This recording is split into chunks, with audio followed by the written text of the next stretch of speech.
So I'm very happy to welcome the behalf of our department. So everyone, sir, I think we have a pleasure to introduce you. So I don't take much time.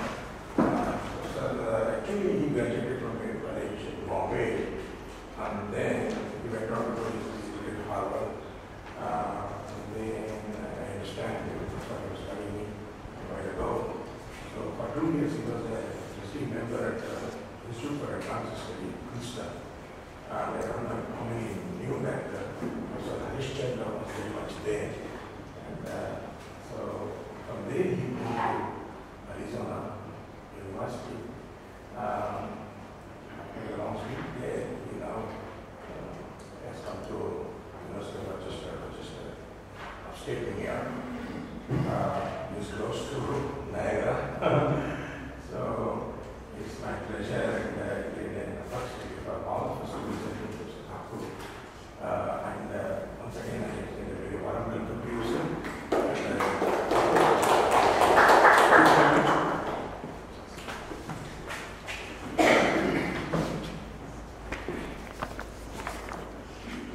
So thanks very much to Professor Venkatesh for inviting me here, and thanks to all of you that you came here, even though I just learned today that there is a holiday today or something like that, which I didn't know.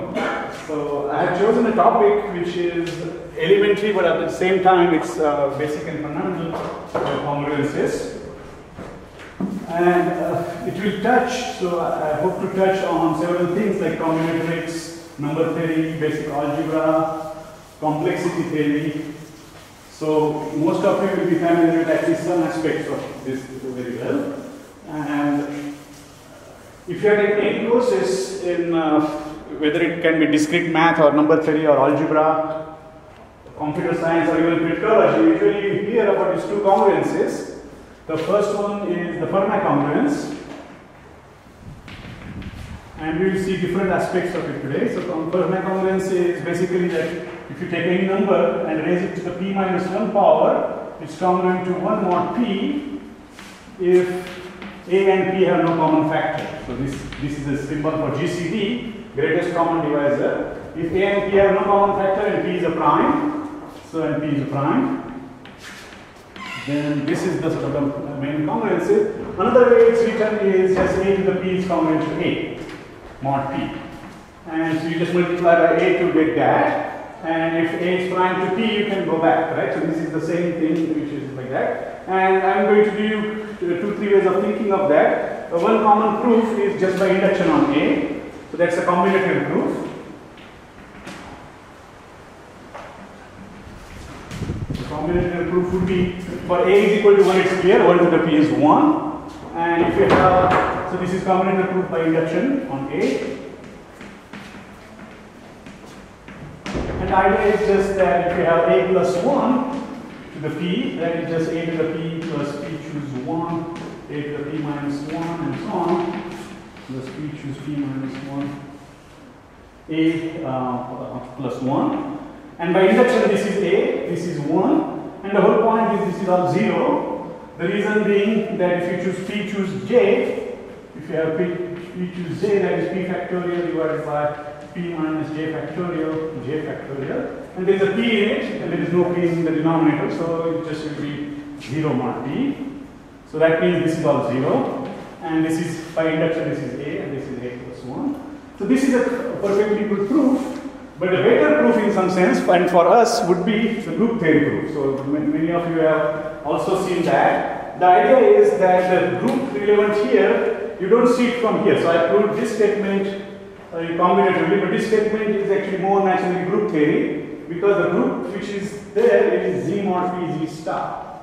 So we are looking at integers modulo p. So you are taking a congruence arithmetic, and then you are looking at non-zero things, which is the same as invertible things, because this is prime. So this is sort of say multiplicative group of a finite field. And if this is a group, so this is a group G. Now it's a general fact that if you take any group and take a product of any elements G of that, that is the same. If you multiply by some element, so if you take A in G, then product of AG and product of G is same because of cancellation property, right? And just a permutation of elements.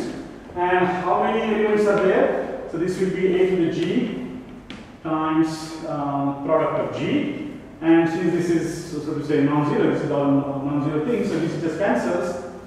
And G is P minus 1, so in this group, A to the P minus 1 is equal to 1 in this group, and that's exactly that, right? That's the proof which we usually see. And this is the proof which we generalize, because what I'm going to look at now, first is the analog. When you, instead of Z, you replace it by FQX. So let me say some words about that. In school, we learn to start with counting numbers, 1, 2, 3, 4, and so on. Then you learn to add and subtract and you get integers, right? Then you learn some, that's called arithmetic. Then you say algebra, you introduce x, that becomes algebra, right? And then you add and multiply things with variable involved, you get polynomials. Now typically in schools we are not looking at finite field, we are usually looking at, say, q of x or something like that, right? Coefficients in q. So soon in the college you learn that finite field is better because when you divide by integer there are finitely many remainders. If you do that with rational coefficients, when you divide by a polynomial, the degree will be less, but there are infinitely many coefficients, so there will be infinitely many remainders. And only if the field is finite, there will be finitely many remainders, right? So this is the sort of very good analogy. This is typically, so the rational numbers becomes rational functions, and integers become polynomials. If you have prime numbers, that role is produced by irreducible polynomials. Is the primes, and even in school you learn that there is unique factorization into primes, right? Whether it's in primes or irreducible polynomials, and it's very similar. Now, when you look at Z mod of P, the group which we are looking at, that's usually denoted by size of P, and for a prime which is usually positive, it's just P, right? But if you take, let's call this A. If I take A mod P, where P is an irreducible polynomial, the size of this is usually denoted by P. I denote this P just because I want to distinguish with usual integer, right? I mean, it's a polynomial, it's a irreducible polynomial. It's a prime in this ring. And the point is, this is q to the degree of P, right? Because when you divide by some polynomial, the remainder can be of less degree than that, and coefficient number of coefficients is q. So this size is like that. Now, if I just use this argument here, what you get is immediately, so this implies, this argument doesn't generalize, but this does, and what you get is for any polynomial A in A, so this is now a polynomial, you have A to the P minus 1 is congruent to 1, and I should say A prime to P, A to the P minus 1 is congruent to 1 mod P, okay? So this is the usual Fermat congruence. This is this analog in what is called function field. So in number theory, people learn number fields which are finite extensions of Q, and functions field which are finite extensions of FQX. These are also functions on algebraic curves. So this is, and number theory can be developed at one stroke, both number fields and function fields. Even the class field theory, which is the theory of abelian extensions, goes very parallel, and that's what you have. So this is what I call Fermat congruence. And there is a similar congruence. So the second one, let me keep this one here, A to the P minus 1. And the second one is Wilson congruence, which is also mentioned usually in discrete math course or computer science course and so on, but not as popular as this. This is called Wilson congruence. And anybody knows what it is? P minus 1 factorial is congruent to minus 1. Thank you. So P minus 1 is congruent to minus 1 mod P. And the proof is again very group theoretic. If you have a group like this, you pair element and its inverse. Everything has inverse here because group has inverses. If you pair element and its inverse, you will cancel. And element will not be equal to the, so there will be no double counting. Element is equal to inverse if and only if its order is divisible by 2. So you look at order 2 elements here, those are 1 and minus 1. And 1 times minus 1 is minus 1. That's the proof. So it's a very group theoretical proof of Wilson congruence. And so first, before I come to the sort of the main, very interesting variation of this. So these are the congruences which you start with. And what I want to say first of all is that, so this is again P is a prime. Where did I use that? Because that's why this is a group. Otherwise, non-zero elements don't form a group. So I did use that. P is a prime. I claim that, so we just proved this, right? I claim that this is also true, and that's easy to prove. So I just keep it as an exercise. Basically, the idea is if P is not a prime, it will have some factor, and that will go into that, and so it cannot be -1 because it won't be prime. So it's very easy thing. It's a if and only if statement. This is not if and only if, so we use this, right? This is not if and only if. There are lots of counter examples. I will give you some, but you can look up any of the number of these. This is not if and only if. This is if and only if. Okay. So now I claim a fact that even though this is if and only if, nobody uses this for primality, and even if this doesn't work, everybody uses it for primality. So can you tell me why? Let me see whether anybody has thought about this. So let me repeat my remark. This is exactly necessary and sufficient criteria, but nobody uses it. This is only one way, but everybody uses it. So why is that? Anybody can tell me that?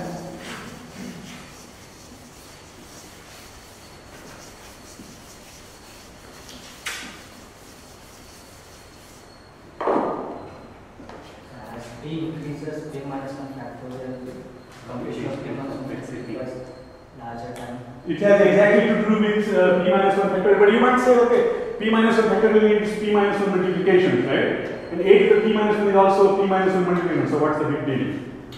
And anyway, we are reducing mod P. So yeah, you are going in the exactly correct direction, but I want to see more why it would be like that. So this brings us to complexity theory, as you said.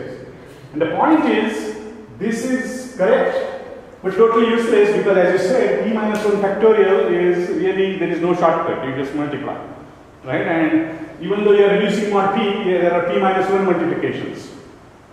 When you take a power of any number, A to the n looks like n multiplications if you just follow your school, but we are not in school anymore. There are tricks which allows you to do it in log n multiplications. So the power can be doing log n multiplications. So if you are taking any complexity, you would have also already heard about that, but not everybody has thought about that. So let me just say that. So the idea is, suppose you want to take e to the 16, you don't do 16 multiplications. What you do is a square times square a to the 4, 8, and then 160, right? So instead of 16 multiplications, you have 1, 2, 3, 4 multiplications. That's the idea. So you develop this in the binary if you have a to the n, and plus each time you are reducing, that's additional. But basically, when you multiply n things, you don't need n multiplications. What you can do is you basically develop this base k, 2 to the k plus 2 to the some n plus something like that, and you do it by repeated squaring. So 2 to the k is like log n. So there is like at most log n of these things, and maybe even more. So this is, instead of n multiplications,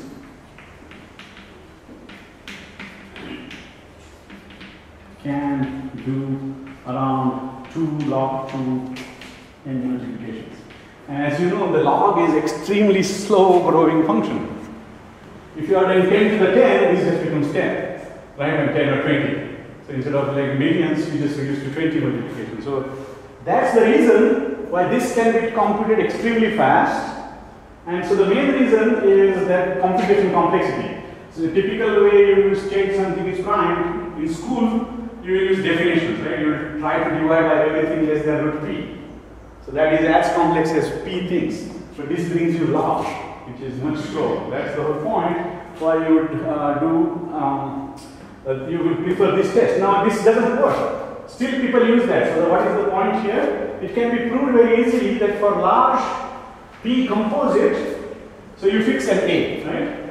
For large P composite, the probability of this working, even if it's composite, goes to 0 very rapidly.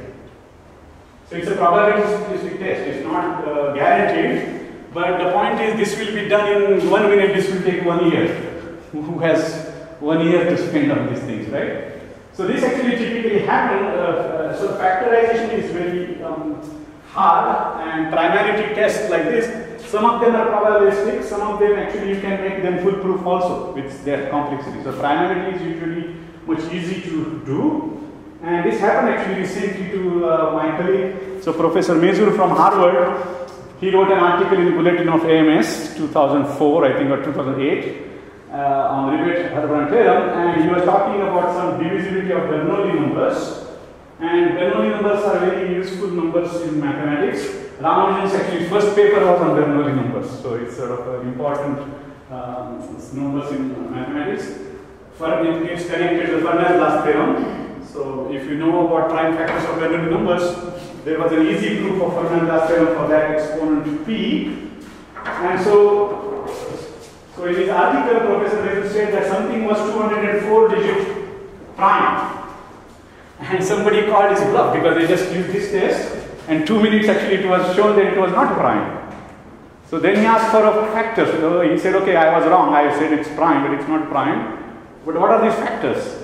And it took whole 1 year to find its factors because 204-digit number takes about a year to, even using supercomputers and putting lots of resources on the web together, it takes a long time. And probably I heard that this RSA crypto system, public key cryptography, RSA, is exactly based on this idea that you use this congruence, and what they do is there is a public key, so this is what I'm saying is RSA crypto system.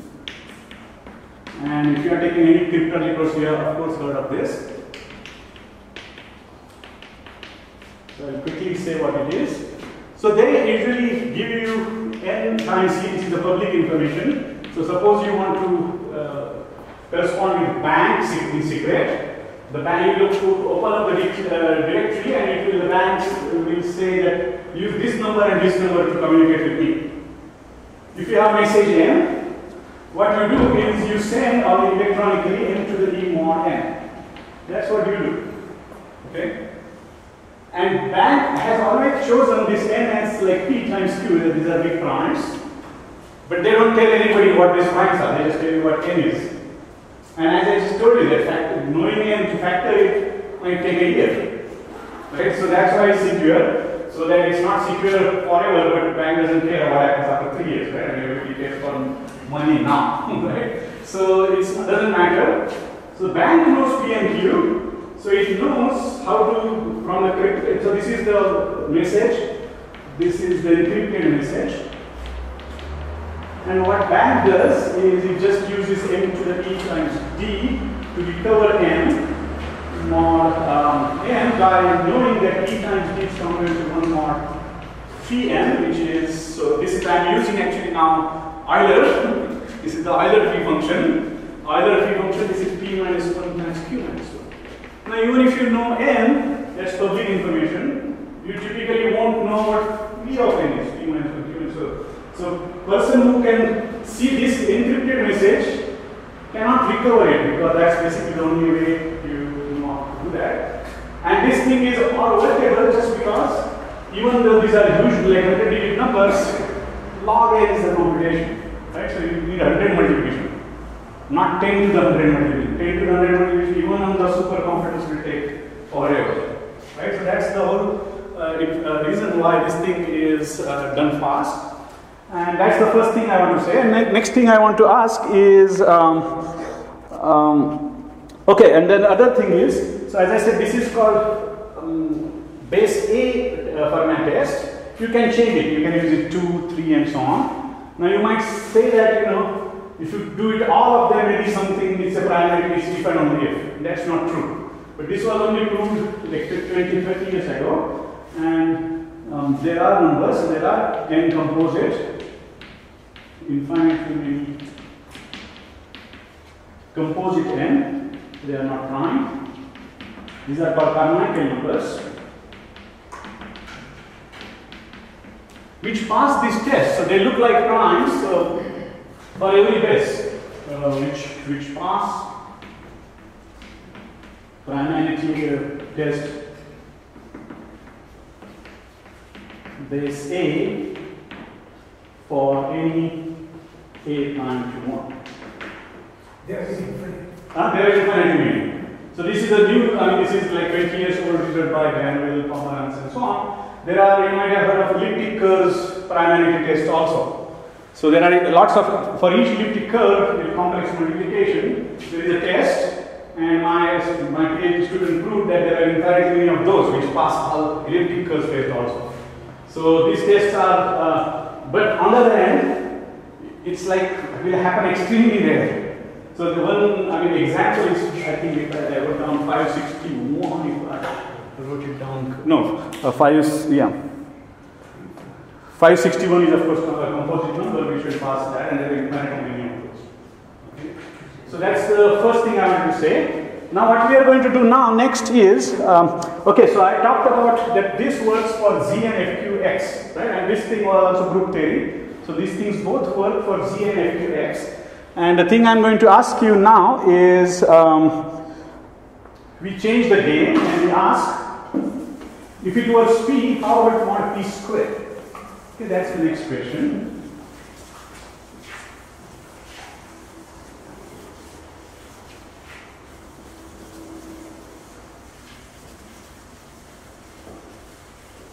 I can say something actually more. So, as I said, instead of P multiplications, it needs only log P multiplication, right? So this is fast.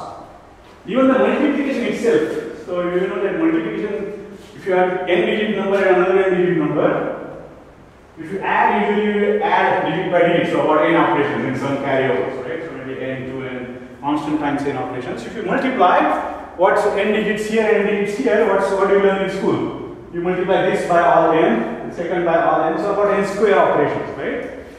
And that's what actually people thought till around 1960. So school multiplication, because of course people were only multiplying 5 digit, 10 digit numbers, right? And now then computers came. And do you know how many really you need? You can't use the school algorithm. So basically, all the things which you learn in school are good for you learn in school. But as soon as your things increase, you have to use different methods. So one method is, everybody knows, I think this one, to get greatest common divisor, you never take factorization and then look at greatest, right? You use the Euclidean algorithm. If you try to factor n digit number, it will take around n steps, up to some count, right? But if you do it with Euclidean algorithm, it's log n, and log is a huge saving. Similarly, but I think very few people know, so I asked many students here, and many students, unless they have taken computer science complexity course, they don't know that multiplication n digits by n digits, instead of n square, it really takes n log n, except the process is convoluted, so nobody remembers it. So it's implemented on computers. And that's huge, right? Instead of n, there are two n's here, just one became log n. So if n is like million, million becomes 6. It's a huge saving, right? So million will become 6 million. It's not bad, right? And that's exact. So let me, instead of showing that, let me just tell you how to, so instead of this, I can show you very quickly how to get n to the 1.5 or something. That's easy. This is like a hard rate. This is what's called discrete Fourier transform and some methods. But here is the idea. If you have two digit numbers, x1, x0, so I am thinking of this in some big base. That's the first digit, which can be itself big. Another digit. So if I sort of divide into two things, y1, y0, the school multiplication says you need x1, y0, x0, y1, and then, so yeah, I'm using this, I mean, this is the short form for writing x1 times b to the n plus, b plus x0, some base, right, 10 to the n or something. And then you will multiply x0, y1 plus x1, y0. So I have to think, so the idea, so usually typically 1, 2, 3, 4, that's how you, so 2 times 2 is 4, right? The way to do it in 3 is you rewrite this as x0 plus x1 times y0 plus y1 minus this minus that.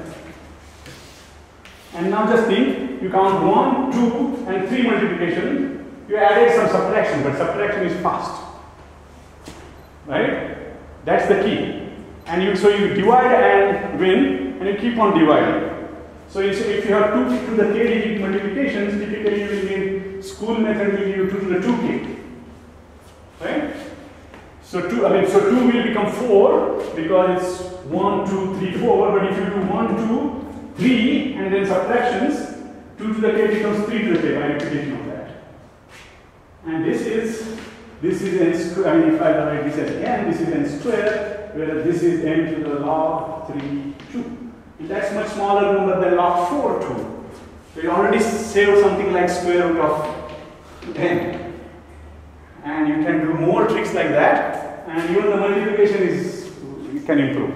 So school multiplication is very good for school, very good for small numbers, very good to remember, but not good for large computations. Same thing with matrix multiplication.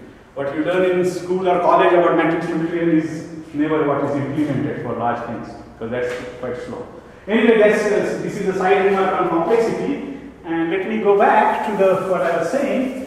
And what we are going to do now is ask a different question. So if this works always, what I am going to ask is what about this, if this is mod p square and mod p square?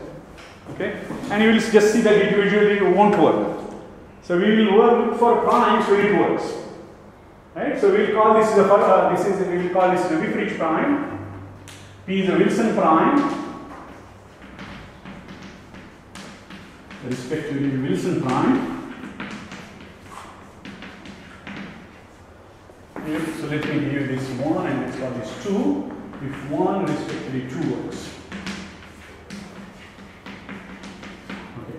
So first let me give you motivation and history, and then we will say what we want to do. So the motivation is Wieffrich was a mathematician who looked at this question first, and what he showed, that time A was 2. So he showed that, so Wieffrich, and let's call this Wieffrich base A. So A is equal to 2 is just Wieffrich. This is what Wieffrich looked at, right? So usually to the p minus 1, when you divide by p, the remainder will be 1. And it is saying that if even with p square, it will be 1, right? So 2 to the p minus 1 minus 1 will be not only divisible by p, but divisible by p square. So extra divisibility. And when the extra divisibility works, you call it Wieffrich or Wilson primes. And this was the question: what are the primes? Are there infinitely many of them?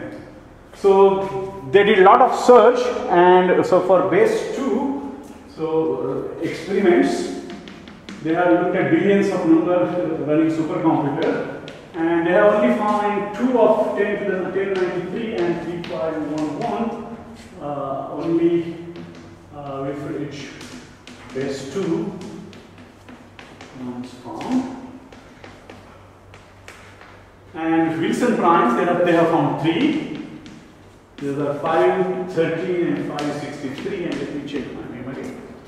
5, 13, 563 and 10, 3, 5, 1, 1. Yeah. So they are looked at millions of primes, and if you look at just do the calculation, there are only ones which remain. Why do they care? Because what Wieffrich proved, so this was 100 years ago, what he proved was, if something is not a Wieffrich prime, which is, we only know 2. So for most of the primes, till up to millions, he showed that it's not Wieffrich prime. Fermat's last theorem case. So his theorem, let me just write it. Wieffrich showed that if P is not Wieffrich, so it's not this 2 up to billions, it's not Wieffrich, then x to the p plus y to the p is equal to c to the p. P doesn't x y, b by x y. C has no solutions. Now, of course, you know Andrew Wiles proved the Fermat's last theorem, so this is gone. But this was 100 years ago. With much less technology, with just simple algebra and the arguments, he could show that. That means he showed, so Fermat's last theorem said x, y is not 0, but this is called the first case of Fermat's last theorem. ABC is as easy as ABC. ABC, yeah, right. So now, of course, there are lots of advantages of that, but that's why he was interested. So his main motivation is, this is something weird which will happen. If this weird thing doesn't happen, Fermat's things like this looks good, right? That's what. So people actually then, so there were 2 exceptions up to say billion. But this tricks works not only for A is equal to 2, but for 3, 4, 5, up to 160 people proved after a few years. And no prime is known to satisfy that. So as far as we know, all billions of first primes, this Fermat's last theorem was known much before Wiles. Okay? For us, this is not of any interest. We are just interested in what kind of numbers have this exceptional behavior. So are there infinitely many primes or are there infinitely many Wieffrich primes? That's the question. And the short answer is nobody knows. At the end, I will give you one theorem. So in case of Z, and we look at FQX and Z, right? Both these theorems work P, and I can ask the same questions for P square. For FQX, it will be, this is a polynomial. This will be a product of all the elements of degree less than that degree, and so on. This will be reducible polynomial and so on. Question can be asked in both. So I put the theorem about FQX, which I will come to later. But let's look at Z case again. So as I said, nobody knows the answer, right? So question is, are there infinitely many of these?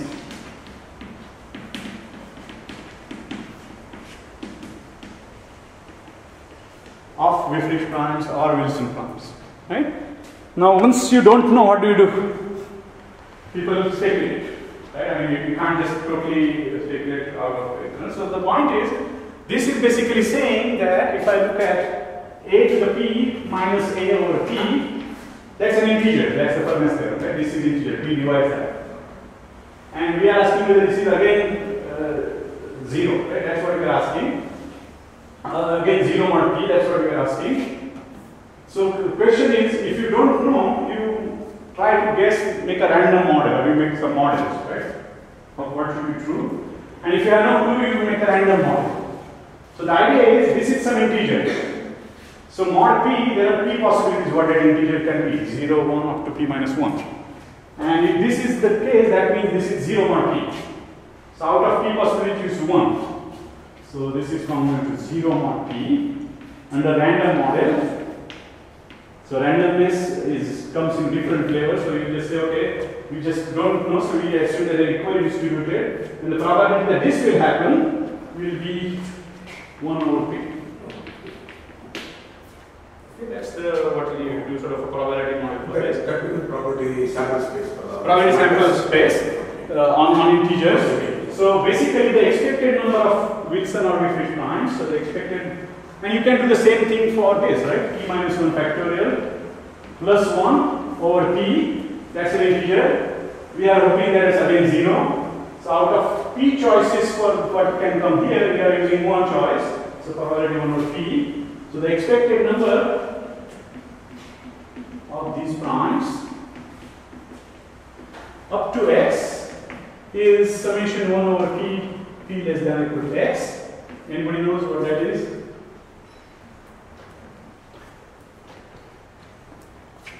How should that grow, or should it grow, or is it a finite sum? Anybody can tell me?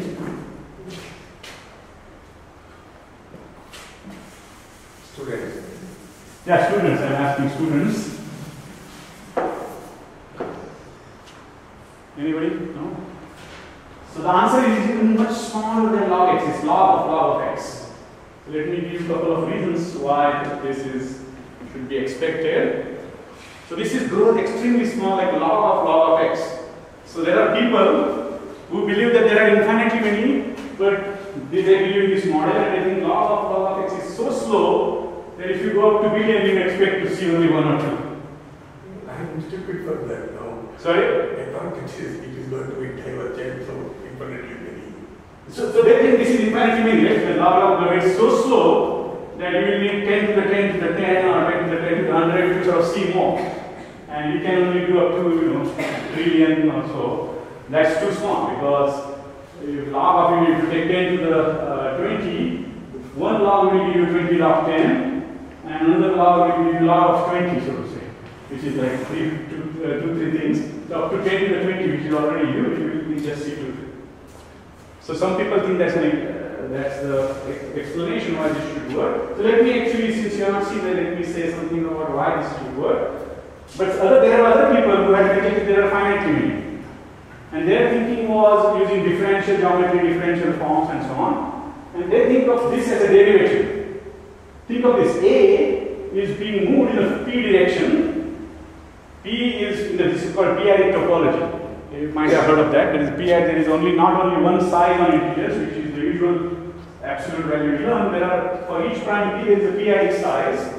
And number theorists use all the sizes together to study integers. And in p-adic size, p is small. So you are moving A by a small amount, subtract the original, divide by what just like f of x plus h minus fx over h. This is like a derivative. This is called arithmetic derivative. And so it brings out to differential forms, and Ihara and some important mathematicians thought that differential forms on curves, that's why I made this analogy between integers and curves. The differential forms should have finitely zero, so they should be finitely many. And of course, you can't tell. I mean, this random model might be just wrong. I mean, it's just our ignorance we are trying to model. And there are these issues which say that there should be infinite infinite very rare. So I will come to the answer in FQX later, but let me say something about this log x. So at least I think everybody has heard of prime number theorem. How many primes are there up to x? So primes up to x, this is usually denoted by x. Pi x is the number of primes less than equal to x. So I am making a derivation, I will tell you why this should be expected. Okay? So what is that? Some student, what is this like? If you are up about 10 to the 20, you are in that range, what is the probability of getting a prime there? What is the number of primes up to x? So I don't see any number theory students here. So this is a very famous thing. It was not even known to Euler, but Ramanujan certainly knew it. And the answer is x over log x. And this is log to the base e. So around 10 to 20, 1 over log to the 20 is the density of prime. That's the probability of finding a prime. Application. Sorry? Application. There are huge number of applications. And the Riemann, famous Riemann hypothesis also has to do with the error in this approximation. This is approximation. What does this symbol mean? This means the ratio of these two things will go to 1 as x increases. So this will be better and better answer as x goes to infinity. So roughly that's the answer. So in other words, if you look at the nth prime, it looks like n log n. Of course, this is not even an integer, but what I am saying is the ratio of nth prime divided by n log n will go to 1. So in order of magnitude, it's exactly that. So if you want 10 to the 10th prime, it will be 10 to the 10 times 10 log 10, log to the base e always. So you can roughly calculate what size it is. This is a very good approximation. This implies that. And then I say if you use that and make the sum into integral, you can do the integral and you will get log of x. So this is a lot of cheating involved in this case, but you can get correct answers like that. Okay, so summation 1 over t is like log of x. So while I am at it, so I can say that even though number theory is about there is no probability involved, everything is determined. Numbers are 1, 2, 3, 4. You just know exactly what's going on. These probabilistic things have actually helped and improved in number theory. That primes are distributed in such a bad fashion that sometimes when you do averages, you have nice formulas, asymptotics. And even the central limit theorem for probability. So let me just say that, and then I will come back again to this issue.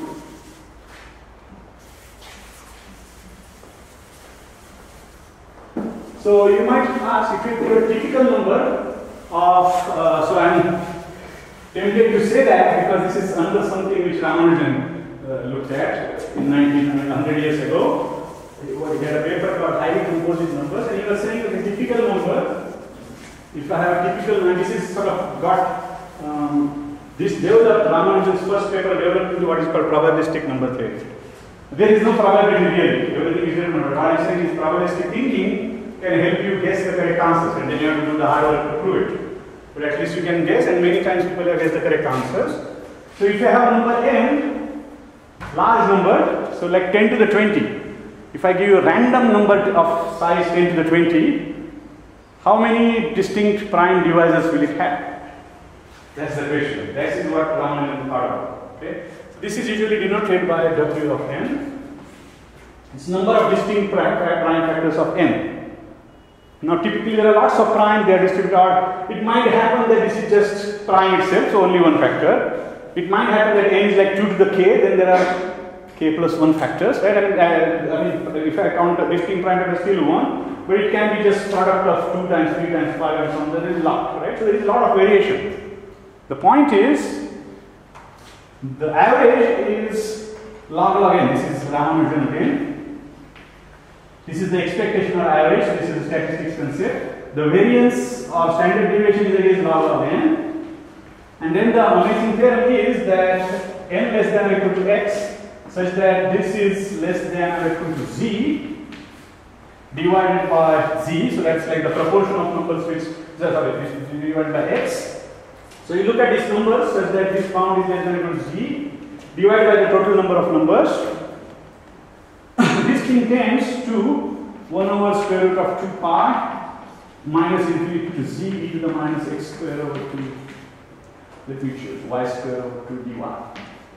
This is the normal distribution, standard normal distribution, right? This is like central limit theorem. This is the mean and this is the variance. So for large numbers, most of the large numbers, this is saying that with the, like normal law of distribution, most of the large numbers of the size n will have about log n factors with that much variation in the tail is like that. So this is the theorem of Erdős and Kac and so on. And I wanted to mention it because this is something started with Ramanujan again and it has to do with what our counting is. Okay? So this is what the counting gives you. And okay, so let me go to the next step. Okay. So now I will say what. Oh, and then I wanted to say another thing about a factorial. So I mentioned this p minus 1 factorial was a product of all numbers less than between 1 and p, and that's common to minus 1 because of the group theory argument, right? So I wanted to say this. So let's go back to fqx again. So z, I have fqx. They are similar for number theories. So the number fields or function fields are studied together in number theory. And they call them global fields. These are the only fields who have the notions of size linked by product formula. So there are 2-3 ways of developing the whole thing together, and that's why this is number field analog, function field analog. And usually you test the conjectures here by trying to prove them here. For example, Riemann hypothesis, you know about Riemann's zeta function. That's an open problem, but the leading part of Andre Weil and the leading part of Fields for proving it for this case. Okay, so this is what happens in number theory. That's what I am trying to justify. So now we are saying that we are looking at primes or irreducible polynomials. Then the group becomes z mod p, z, which has size p, which is p. So I am just repeating. This is I call this a. This a mod p size is what I call p, and then that is q to the degree of p because p is a polynomial now. And then what we saw is this theorem just became a to the p minus 1. So let me just write down these theorems. A to the p minus 1 converted to 1 mod p. And the second theorem was you take multiplication. So how did we interpret p minus 1 factorial? You take multiplication of a mod p star. So g belongs to a mod p star. You take product of all g. That's converted to minus 1 by counting, pairing things by inverses. We get that. And now what I'm saying is. So you will say, okay, this is one way fine, but there was a factorial function, and its spatial values get that. I don't see the factorial function. So you actually, I want to say first that there is even a factorial function, and this is actually p minus 1 factorial. This is called the factorial function of Carnot, so I will put c. So this is actually a value of a factorial function, which is like that, and I want to use the formula for a factorial function. And this is something you learn at teach your undergraduates, how to count prime factorization of any factorial. So typical Olympiad question is, Olympiad or earlier things question is, how many zeros after 107 factorial? How many zeros at the end, right? How do you do that? 0 is made by 10. So you count how many 2s and how many 5s. And it's a short supply of 5, so you count how many 5s and that's what you use, right? The way it's done is you look at product p to the np, and np is just summation n over p to the e. So let me say why. I want to count how many p's occur in this factorial. There are about n over p p's up to n. Some of them will be used by p square, so it will be n over p square, double the p's twice. That's what I'm counting. That's how you count n factorial. Now I am claiming that this Carnot factorial is the same thing, except instead of usual prime numbers, you use irreducible polynomials. And instead of this, I can divide number by polynomial, so I can divide by size. So it's the same formula works for that, and you will get that. So what I am saying is, there are even much stronger analogies than what I told you. I just use very simple group theory, right? I gave you a combinatorial proof. Another proof of these things is you can look at finite field theory. If you have done some finite field theory, the defining polynomial of finite field of size q is equal to x to the q minus x. That exactly means that the last term is minus 1, but that's Wilson's theorem. This minus sign is this minus. And this theorem is, this is the defining polynomial, that means this is 0 for all elements, that's this theorem. So finite field, so there are one proof I gave combinatorial, second proof I mentioned is group theoretical, and third is field theoretical. And there is much more going on, like there are these objects like factorial. Now factorial, you learn in analysis that factorial has an interpolation to gamma function. Factorial is only defined on integers. But then you have gamma function which is defined on real number. Then you learn in complex numbers that you can continue it on the whole complex plane. For example, gamma half is square root of pi. So I will just tell you, but I don't have time to say about this, that there is even a pi in this game. Instead of a real number, which is like a lower series, there is a gamma of this factorial which I wrote down interpolates to periodic integers, and it interpolates to even more. And the analog of gamma half is equal to square root of pi. Those things also work. So these analogies go deep into arithmetic. You might have heard of Langland's conjectures. So Langland's conjectures were proved by Drinfeld in this case, and that's why the Lafforgue and Drinfeld got Fields medals. And those things connect to what I'm saying. So there is a much deeper thing going on. Professor Venkatesh told me to say things as elementary as possible, so I chose that this is most probably things which are familiar. So now I am going to say that there are periodic continuations at all primes of this thing. There is connections with things like pi, e, there is analog of e, for example, zeta values, and whole theory goes there. But for this question, now I am going to write down a couple of theorems about what you can do in FQX case. And the answer is surprising. It will turn out, so first, so let me focus on Wilson primes, and we finish primes also I can do, but let me, Wilson prime, the answer is even better. So the theorem, so this is the theorem I will not prove, I will just say the theorem. So I am motivated why we are interested in G square. Fermat's last theorem is one connection, but you are always interested in sort of exceptional divisibility, right? Something which works, does something more work. That's a very natural question. So, and as I said, it's like a multiplicity of, by thinking of this Fermat quotient as derivative. So I am going to define, given a P, this is a quotient, I am going to define a quotient of P at base A as A to the P minus A over P, which I just said before. And I can iterate this thing, like, so I can iterate this, QP of I plus 1 of A is just QP applied to the quotient. So this is an integer by Fermat's little theorem. You can apply this thing again. Okay, this is called iterated Fermat quotients.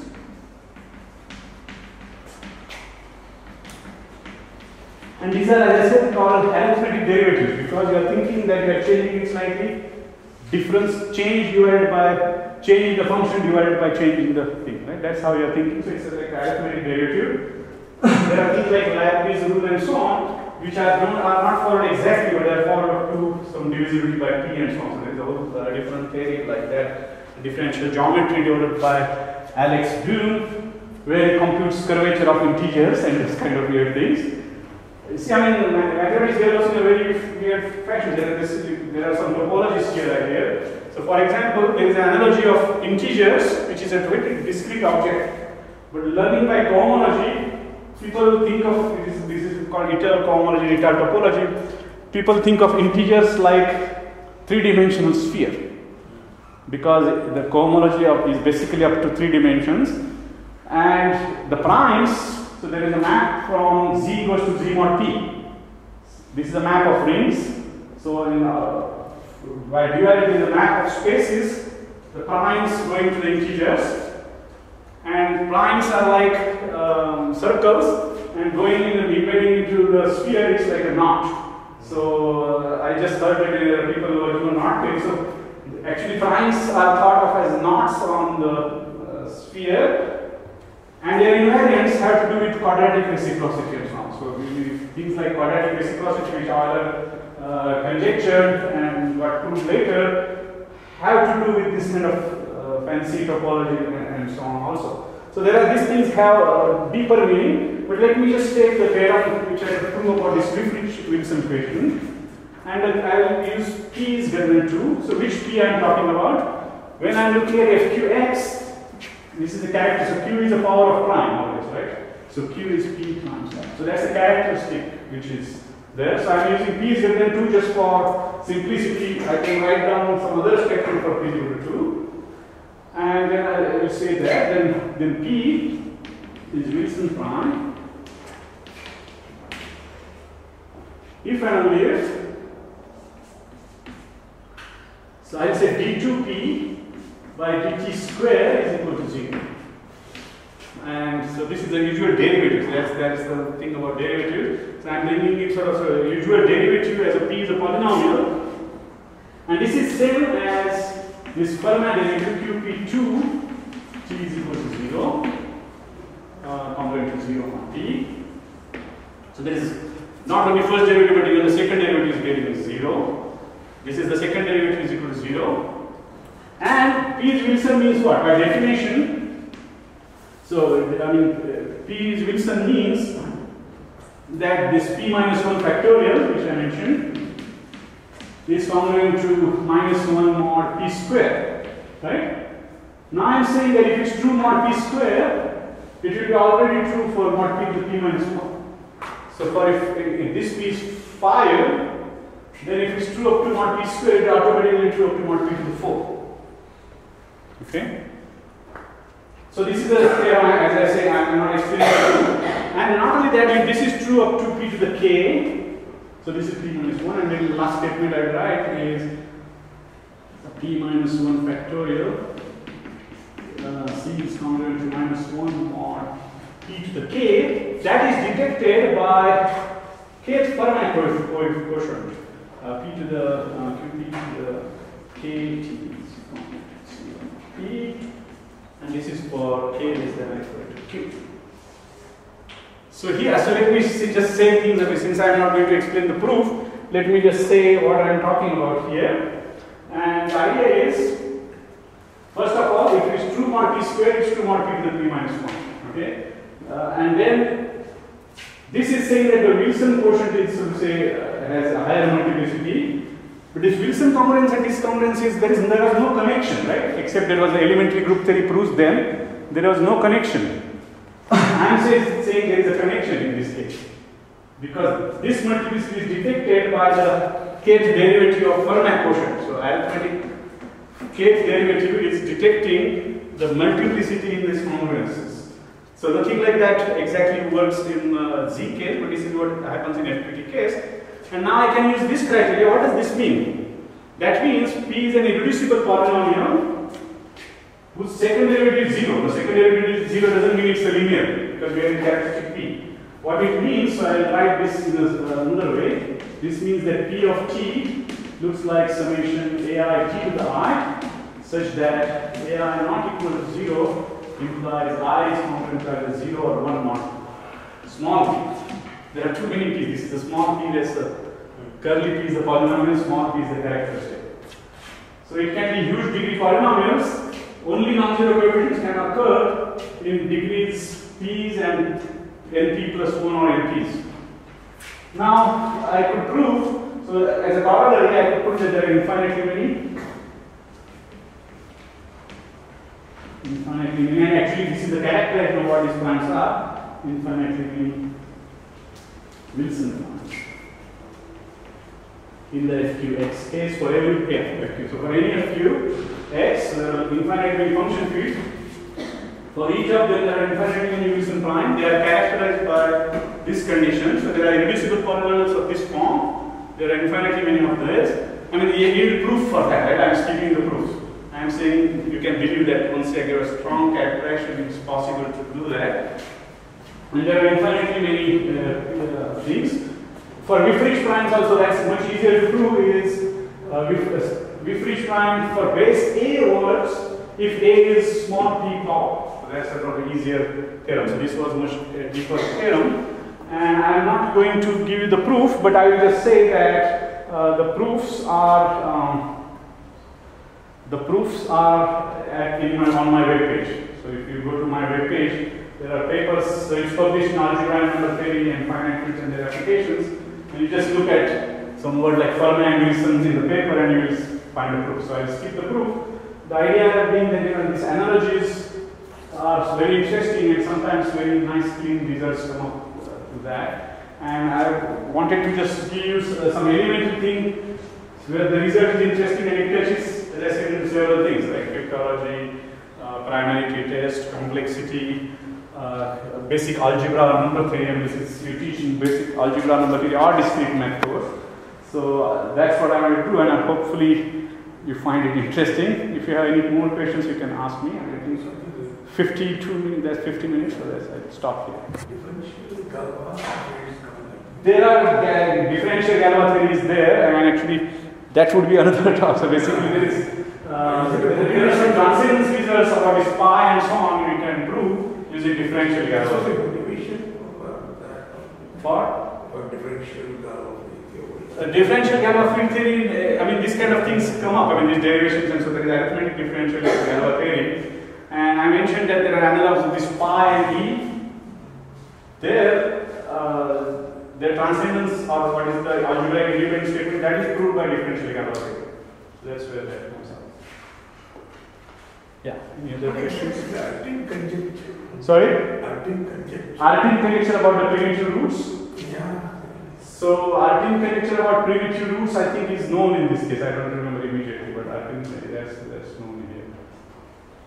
So Artin conjecture is known under Riemann hypothesis, and Riemann hypothesis is known in the function field case.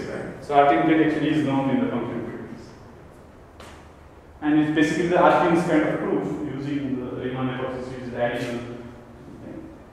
When I visited US the time I listened to Serge Lang's lecture. Yeah, he was Berkeley. Yeah, Artin's. I mean, Serge Lang was Artin's student. And so was my advisor, John Tate. Okay. I was thinking all that time. So that's all I wanted to say, but if you have questions, please feel free to ask. Do you have any questions?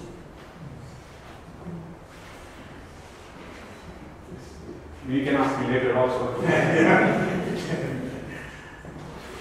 Well, if there are questions,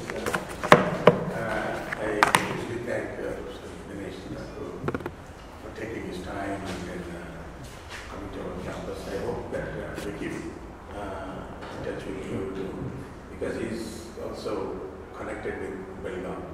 So as I said, I would think that we hope there is a commonality between Mr. Dinesh. So anybody, I'm sure it takes time for them to assimilate, and then yeah, anytime you have a question, just ask me now or send me an Yeah. email. Yeah. I'll be happy to